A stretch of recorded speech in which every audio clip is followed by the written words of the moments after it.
Hello, everyone. It's Ivan here from myPath Wealth, and I am with Kelvin Ong. And Kelvin and I met a while ago at a networking function, I think it was. And then we just got it started talking, and I found his business so interesting because it's really at a cutting edge of what technology is it's being used for right now. But also he's using it in a very different way, which I found really interesting. But before I actually go into it, I'd like to actually get Kelvin to introduce himself. So, Kelvin, very quickly, what do you do? Tell us a little bit about your business and how has that been going? Okay, the name's Kelvin. So to sum it all up, it's everything and anything to do with drone technology, drones as in flying machines. Um, so most people ask me, how do you get started? It all started with an interest as a hobby, as you would, like anything. Uh, I think it sums up how most people start anything is because they have a particular interest in a particular field. And for me, my background is in software, in photography, and the arts. So I thought it meant that being able to be good at technology and software and knowing what to do with the camera had some value. It turns out. So since then, we've started the original business is Sky Monkey, and that's basically as a drone service provider. So it's the providing of the service of drones. Then that branched to basically selling parts for racing drones. So I have a retail business as well. That led to a distribution of those parts. So we made competitors of the second business to become customers. And just lately, the one that floats my boat right now is we're about to start a sport. So we're looking at becoming the NRL for drone racing in Australia and beyond. So the ambition is to take this into an international playing field. So that's it in a nutshell. But sure, if you've got anything more specific, I can delve into No, it. I love that. The NRL of drone racing. That's that's brilliant. Yeah. Really like that. But as you say, it started off as an interest. Obviously, there's a close alignment to your photography background and your interest in well, I guess in this sense, it's aerial photography. I think you were explaining to me that you were also using drones to photograph high rises. Is that right? Yeah. So the core business is what we could do with the camera, right? So the everybody knows we take photographs. Everybody knows you can take video. It's what you do with it as well. So one of our core products for Sky Monkey is we take future skyscraper views of how these. Let's face it, these are $1 million views. Mm. So it's not unreasonable that customers would like to see what the views look like. So by being able to fly a drone to height to show how the views look like, and on a 360-degree sort of view, turned out to be useful. Who knew? Uh, so that's one of the core products. But we've also branched on to become more of a general media company now. So it started as a drone service provider, but I now have a full team that will do interviews, portraits, and all sorts. So the bottom line is it's about storytelling. So Yeah. we often educate our customers. Let's say you've got a builder, for instance, who's been in the building game for 20 years, and we normally get a phone call or an email saying, "Oh, I want to do a store. I want to do a thing about the concrete pour I'm doing." So, and straight away, the next question is, "What story do you want to tell?" Mm. And he would normally go, "What do you mean story? I just want a video of my concrete pour." So, well, it's useless if you're not telling a story. Oh, okay. Because what people latch on is a story. What makes you watch a 2.5 hour movie is because there's a story behind it. Just because it's got good graphics, that's great. But if it's got good graphics and no story behind it, you wouldn't be watching it. It will be Yeah. just too damn boring, right? So, the story is, yeah, it's a big pour, and these were the challenges we had, and this is how we overcome them. Perfect. That's the story, right? So, are you willing to front up in the camera? Oh, no, I'll do my voice. Okay. So there's all these different things, but point is in order for the dollars that you spend in the media to go further, is you have to tell a story. So, and then just happens to involve drones, happens to have FPV drones to fly through the warehouse or the retail center or what have you. And it's a combination of that and the camera to the face and seeing trades on the tools, that tells a better story. So we've become more of a media production agency now that just happens to use all sorts of different tools, and the drone is just a tool, which comes with compliance, which comes with insurances and licenses and all that. But it's no different to any. I'm sure if you pick a trade, whether it be a motor mechanic, there are rules and regulations about how to do things, right? So that nobody dies, so that it's done safely within regulation. So, but you just need to know how you use the tools, and it needs to be helpful and valuable to somebody. So in order to make it to be valuable, we need to tell stories. We need to tell a story that is palatable by a certain audience. Yeah, and I like that a lot, because the thing is that people actually underestimate the need to connect the technology, the technical, the tool side of things with what is it that it's ultimately going to be used for, right? So Right. what are some of the main challenges that you have, other than getting your clients to understand the need to tell stories? What are some other challenges that you have found on this journey, given the fact that you are using or you're promoting something that it's not Yep. mainstream, right? Yep. So what are some of the other challenges that you have faced and you've seen in your Sure. business? Sure. Good point. The answer to that always varies from time to time, and in my journey. And the thing that's caught my attention right now is something that I've not realized for a little while, but it was just right under my nose. It's the subject of being in a new industry. So just hear me out for one moment. So about a month ago, I didn't go, but the rest of my team did. We attended the Avalon Air Show. The Avalon Air Show is the largest air show in the country. It's out at Geelong, I think, or near Melbourne. So in that air show, there was a lot of unknown drone companies because they're vying the attention from defense and law enforcement, right? So very polished. They have multi-million dollar stands and what seems like multi-million dollar stands. And we don't have multi-million dollar stands, but we do have a small presence there. So we often wonder, never heard these companies before. What are they doing? And they're showing off some pretty funky tech, if that makes sense, right? Now let me turn that around and say, what would be the opposite of that? The opposite of that would be selling property, because the subject of property and development has been around for hundreds of years. So it is really difficult to fool a seasoned investor, if that makes sense. Someone who's done it before can smell, or dare I say, can smell bullshit from a mile away, right?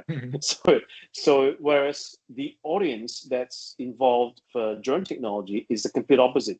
It's brand new, nobody know much about it. So that if you can claim that you've got some sort of a technological advantage that has some military usage, for instance, that gets attention. And guess what? It turns out that if I had to guess, about 70 to 80% of what's presented is vaporware. Right?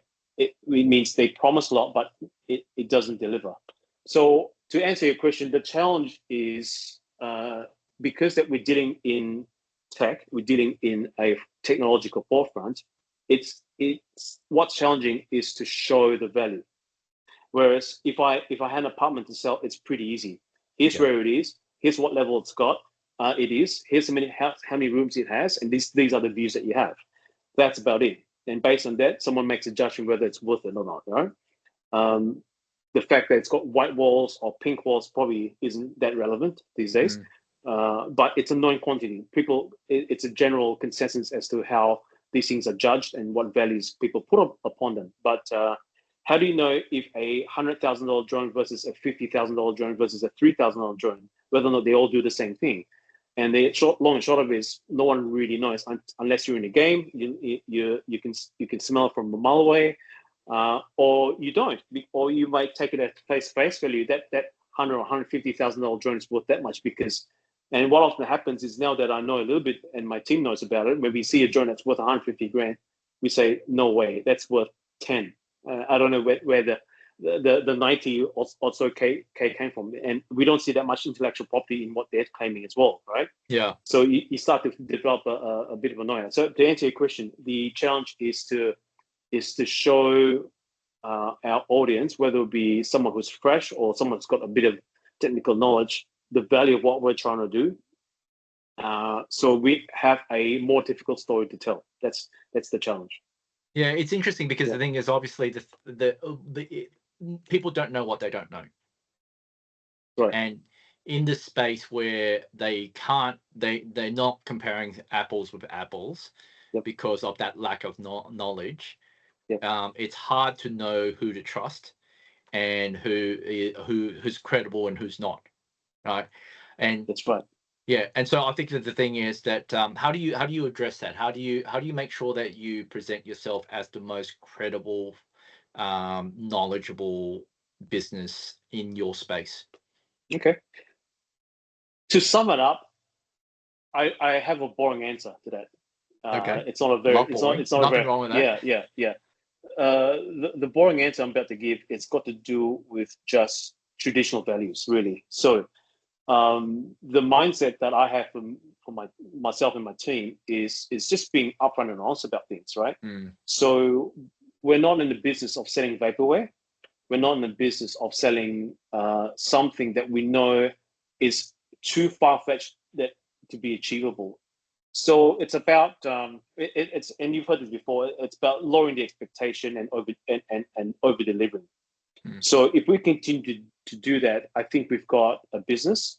And based on the means, whether we meet in person, over Zoom, or what have you, I think we tend to be able to give off a vibe that we're genuine with what we're trying to do.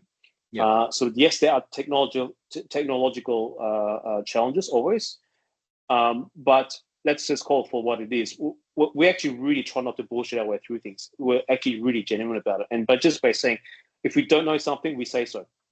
And then not only do we say so, we'll tell you straight away. We don't wait 3 months to tell you we didn't know this. So if we don't know something or we know that it can't be done, we'll tell you straight away. And most clients go, oh, that's good. That's actually a positive. As opposed to dragging along for months just to be told, oh, by the way, this thing we talked about, I don't know anything about it. That would frustrate the hell out of me, to be frank, right?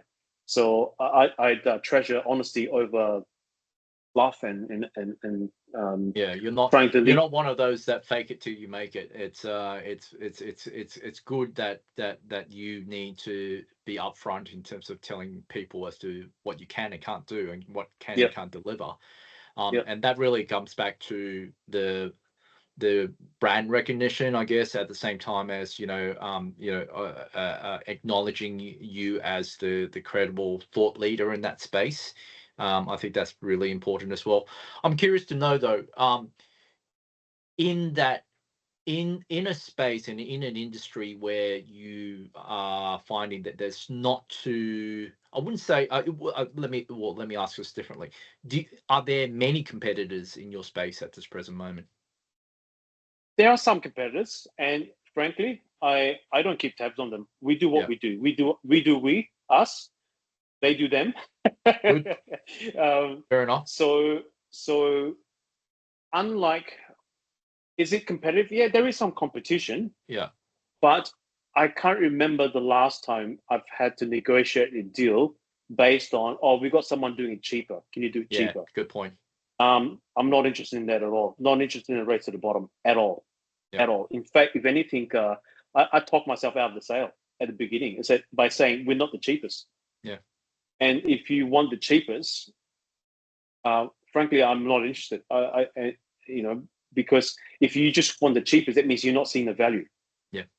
So I'm only interested in dealing with people who sees value, not cheapness. If that makes sense, yeah. Yeah. we've done a lot of work in that space in terms of helping small business owners to recognize the value in themselves, and as well as how pricing strategies actually That's is right. so important. And I know that you've worked with business coaches before, so I think that's critical. I'm curious to know though, at the same time, the thing is that in that new tech space that you're in at this present moment, how does one value your business? How do you go? How much thought have you put into the valuation that you will attribute to your business as it stands at this present moment? Okay. It feels like it's got a age-old relationship to how much a real estate value is worth, and the answer it's worth as much as how much one is willing to pay for it. That's the answer, right? So you could make up some numbers, but market is king, as you say. Market will determine what the true value of your asset is. I don't think it's any different when it comes to businesses. So how much is the business worth? One aspect of it is to go through the financials. That will be the one way of looking at it. But I think a bigger story needs to be told about what it's doing, what it did before, what it's currently doing now, and what it's going to do, and how much of a network and reach you carry. So to give you a perspective, for instance, with D-Spec Racing, we have aspirations that some big esports company might buy us out in the next couple of years, because we've got the network, we've got the reach, we've already got so that's one way of looking at it. So financially, it might not be profitable, right? So guess what? People buy unprofitable companies all the time for big dollars. It's only because, I guess the simple question is, if they were to start themselves, how long would it take? What would it cost? What sort of legal challenges with compliance they had to go through? Or they could just buy something that's already done, and they add their special sauce and make it even better, right? So to answer your question, how is it valued and all that, it depends on how big, how good a story you can tell about what was in the past, what's in currently, and here what's around the corner. Yes, and I think that's very wise in terms of that's probably universally applicable for most businesses, right? And you can obviously, there are certain levers that you can actually pull upon to make sure that you maximize the value of your business. I'm curious to know though, the thing is that what you talk about, the dream aspect of what it could potentially be. I'm curious to know from your point of view, what are your thoughts in terms of what you aspirationally, what do you see it to be going forwards, and how could you, what's your long game in terms of how you're going to potentially exit the business? Okay, so my biggest admission is I don't think too much about exit strategies at all. So for me, it's about building what I could, and with what I can based on my time, resources, and finances and whatnot, and doing the best possible job I could right now. I guess there's a principle of everything's and anything's for sale at any time. So if your upkeep is good, your financials are up to date, you've not hurt anyone in the whole process or what have you, then you've always got something that's worth something that someone might be interested in. Now, as to whether or not I go out and market for it and sell, not really. I guess we are what we are. We do what we do. And you asked me if I needed to exit as an emergency. Frankly, I've just not thought about it. And it's a case of if I needed to do it, it's a case of let's cross that bridge when we get to it. So I don't have any philosophical things to answer there, unfortunately. No, that's fine. It's really I've taken a more reactive approach with that when it comes to exit. Yeah, and I think it's a worthwhile consideration at the same time, because the thing is, obviously, I talk about voluntary and involuntary exits, right? So the thing is that anything can happen to us at any given time. And when I was a financial planner, I spoke to a lot of my clients about this, because the thing is, we just don't know whether or not we're going to be hit by a bus today walking. I know how wet it is on the streets at the moment, and even driving back from the supermarket, I was extra cautious, because it's not me, it's what someone else could potentially do, right, in this type of environment. So It's more, I guess it's more so in terms of, raising it to people's awareness that, yeah, many people are like yourself. They don't think about, what would happen. So if I was to ask you, if something was to happen, who would step into your place to make sure that the business continues, Mm, and that if there needs to be a realization of the shares that you have, mm, to pass on capital to your family, mm. who would step in to actually do that for you? I don't have any philosophical answer to give you. It's more of a reaction than anything else. Um, as to who and whatnot, I guess it's a mixture of being somewhat fortunate right now that a lot, excuse me, 90% of what I used to do is I've now managed to delegate that to others. Brilliant. So the only thing that I'm relegated with are two main things. I still do the CFO work type of work, Yep. which that itself can be delegated to someone else in the future. And right now, I'm doing a lot of the web development work myself because I used to be a web developer. So, and I still like doing it. So I still enjoy doing that. And a lot of the so in the new business, I call myself the CFO and CTO, not the CEO, right? Because I think right now we but we're all leaders and we are all able to lead in our areas of expertise and get things done. So I don't have any great answers to tell you apart from the fact that I think for my approach has been let's cross the bridge, and once we cross the bridge, we'll get to it when we cross the bridge. So yes, I recognize that I have a certain official shareholdership in these companies and whatnot. It's really a point of see what happens, and if I break my leg, I could probably still sit at the desk and get work done. So, but obviously, if I was a lot more disabled than that, then don't know. I'm not quite sure, to be frank. Yeah. Now, having said that, a new development personally.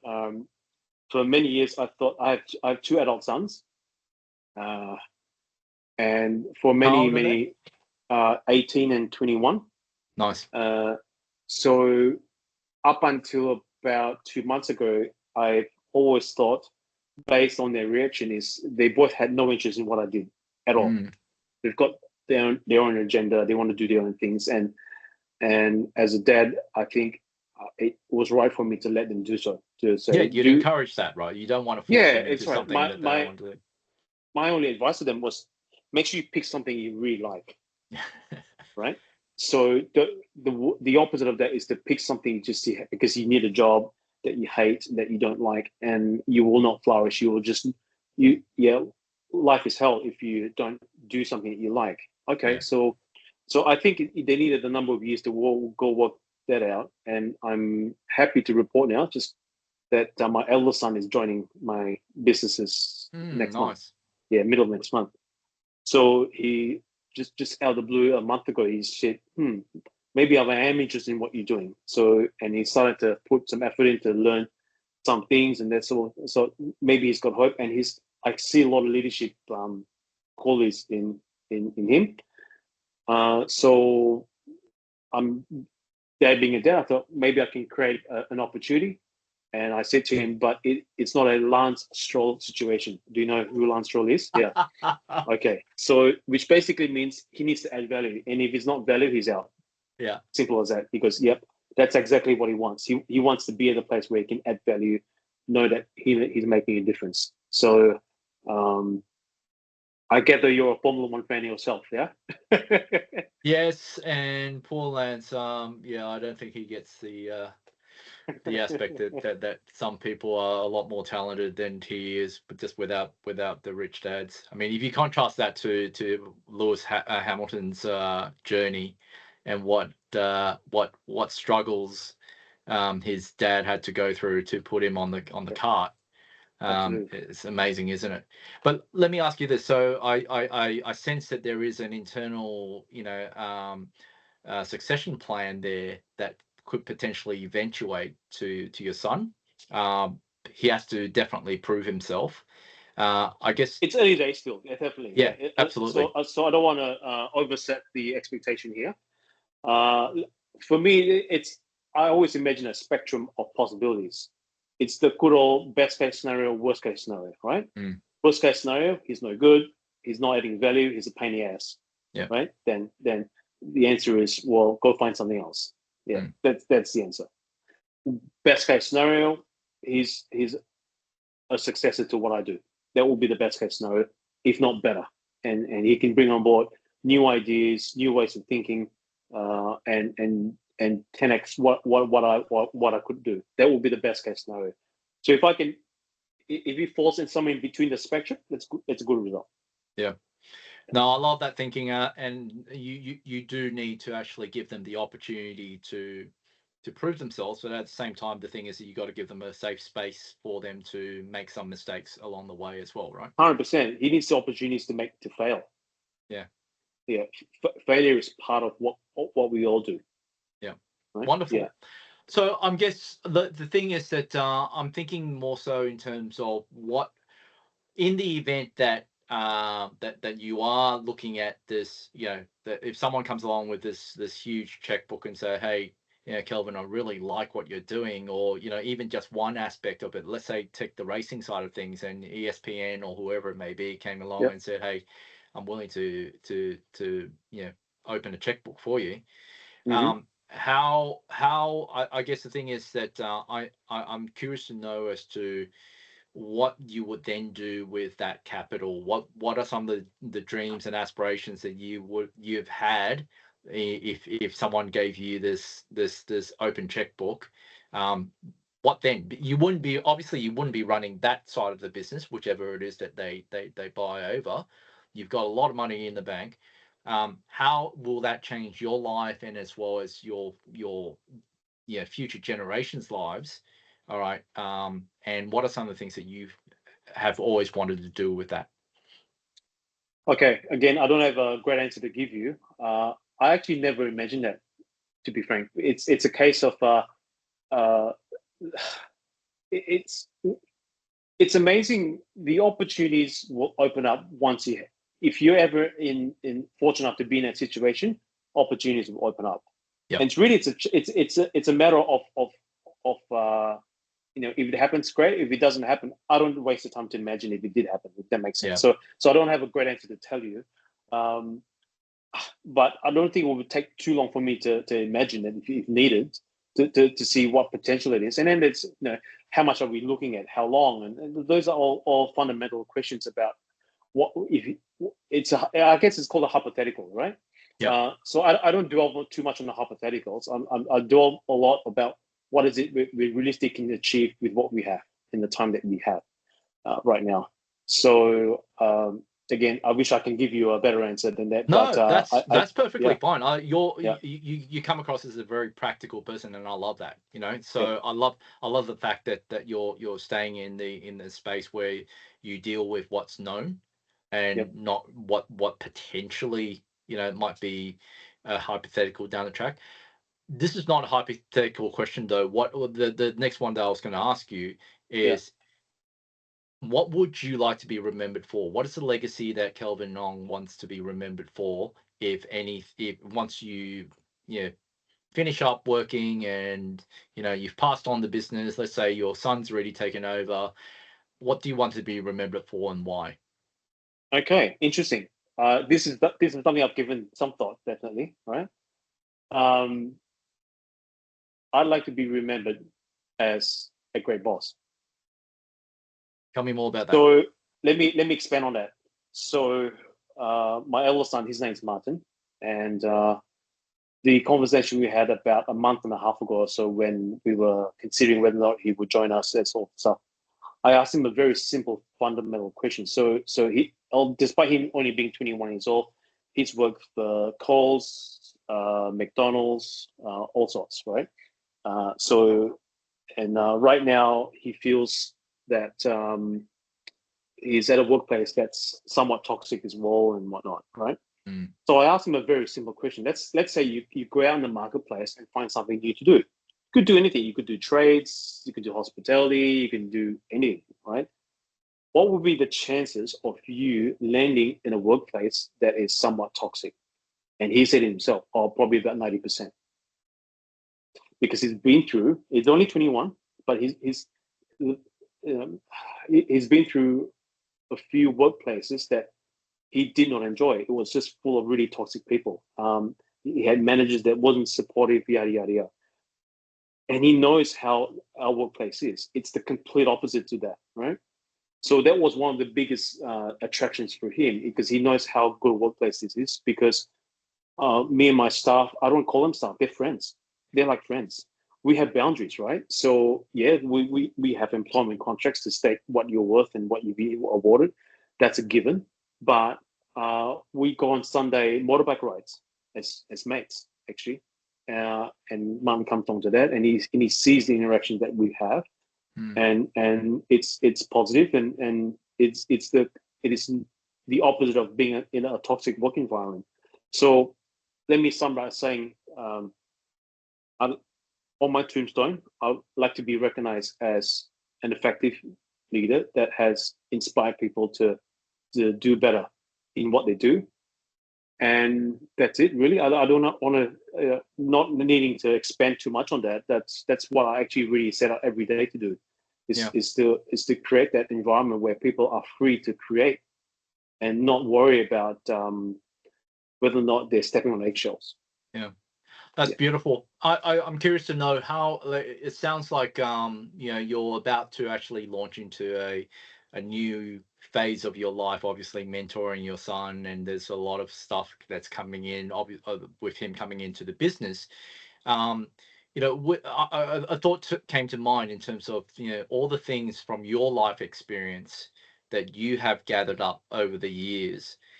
How are you intentionally passing that on to either your staff members, your team members, and as well as your son coming up? How are you doing that at this present moment, and where do you keep all that great knowledge and great wisdom? Where I keep it, okay. It's a combination of here and here, isn't it? Right. Yeah. So there's the subject of IQ and the subject of EQ. They're both equally as important. If anything, if I had to pick one, it's probably EQ that needs to be, that's actually more important than IQ. So knowing how to add stuff up is one thing, but knowing and sensing how someone feels from a mile away is probably a greater asset. So to answer your question, I don't think I keep it anyway. If anything, I want to dispense of it. So the dispensing of that knowledge and experience, which I hope is useful, it's more important than just keeping it to myself. If that's what you're asking. So funny you should say that, because I had a business idea about a year ago, which I've not acted upon, nor have I worked out how to monetize yet. Is to start a mentorship type network system. Like, would you believe? Because I had a realization that I thought that it was time that I needed a new business coach. I didn't really need a business coach. I actually need a new mentor. I need a 75-year-old man or woman who's done it all to bestow on me an extra 30 odd years of experience that I don't have. Yeah. That was what I think I felt that I was looking for, and they're hard to find. So I thought, hang on, if I found a way that that could help find worthy mentors and the word worthy mentees, and I wouldn't call it mentor mentee, I'll call it mentor square. I'm going to take a leaf out of Simon Sinek and said, in that relationship, it's not mentor mentee, it's mentor mentor. So a mentor will benefit from a younger person also just by mentoring them, because they're let's face it, we're not up to date with the latest trends. The younger person has a different perspective in life that would bestow upon an older person, for instance. So the only way that be successful is not a mentor-mentee relationship; it's a mentor-mentor relationship. Yeah, Yeah. yeah. So anyway, that's an idea. I don't know how to monetize it yet, Well, but maybe you can it's the back of my head. come into myPath Wealth and help us in terms of what that potentially looks like, because in actual fact that's kind of what we're doing. So Okay. to give you an idea, the thing is, we have always been, Michael, my business partner, and I, we've always been of the mindset that the small business community has got a whole wealth of ideas and and and and wisdom, but because of the fact that it's such a lonely journey for a lot of them, they don't get the opportunity to share it. Right. Part of my objectives with these type of interviews is for us to have that opportunity to share a bit of who you are to our network. And likewise as well, we are hoping that at some stage there might be some sort of connection there where someone would say, hey, I really love to find out more about what Kelvin was talking about. And they might come door knocking and say, hey, would you be able to mentor me? And likewise as well, the thing is that, you might have others that would say, hey, have you thought about this, or have you thought about that, and so on and so forth. So that's kind of one of the reasons why we've set up as a community. The other one of the things that you may not be aware of as well is that one of the other things that we have is we have partnered with a software provider that has a digital vault, that's provided us with a digital vault where we are getting our clients to actually record and store a lot of these things that they would like to pass on to future generations. Okay. And that is an intentionality behind when they choose to share those things. And so some of our clients are saying, hey, this is only to be shared if something has happened to me.